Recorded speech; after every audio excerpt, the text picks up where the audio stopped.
I'm a little out of breath. I just went up a steep embankment because I could not resist this stand of hemlocks. And there's quite a variety of trees here too. Saw some white pine, some I think white oak as well. White oak has the rounded lobes, I think.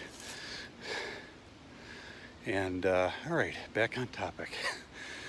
So this is just a quick clip again, following suit with the Josh McDowell book, More Than a Carpenter, another Christian apologist.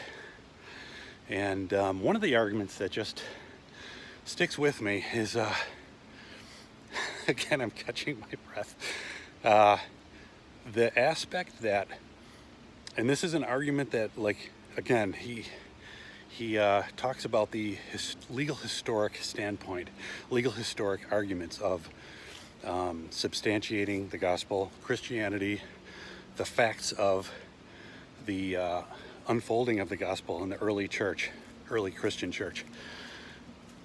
One thing that's kind of conspicuous if you're paying attention to it, and even if you're not, but is that during the trial, when Jesus was arrested, from that point, the apostles scattered. They were fearful.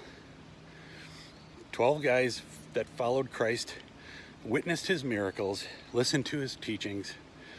When he was arrested, most of them scattered.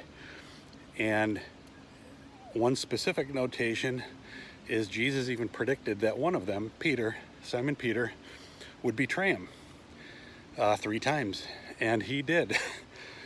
And it's the scene, the way it's worded, he stayed close, but when he was in that crowd of people, the woman was trying to call him on it, said, "Hey, you were with him. You were with the man, the Nazarene," and he denied him 3 times.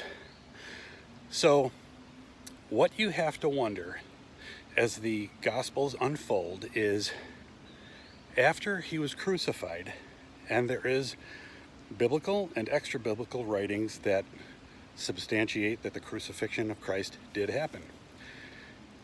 After he was crucified, sometime later, what would, think of this too, ponder this, what would motivate and what would be an influence to get those apostles to not only regroup, but regroup with a passion?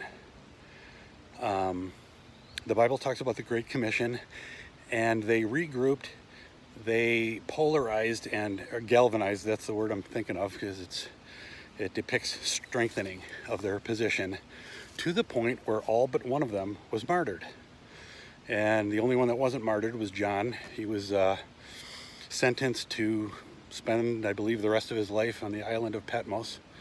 That's where he wrote Revelations, and all but him were martyred. So they were so solidly committed to preaching the good news. What made them do that?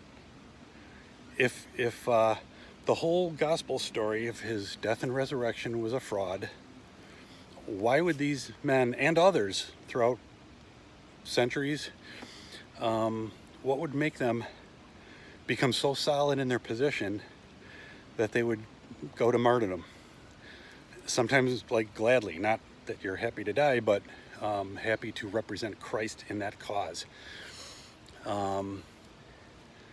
That's just amazing. And then, yeah, martyrs throughout history then that believe in Christ and the gospel and the salvation message, the authority of the gospel and salvation message and eternal happiness with Christ, those who accept Jesus Christ, willing to be martyred for their faith. You wonder. And that enters, in a future clip, I will talk about the resurrection, because there's a lot of writings and substantiation for that as well. But just focus on or meditate on that little nuance of suddenly people polarizing. And check out this gorgeous scenery.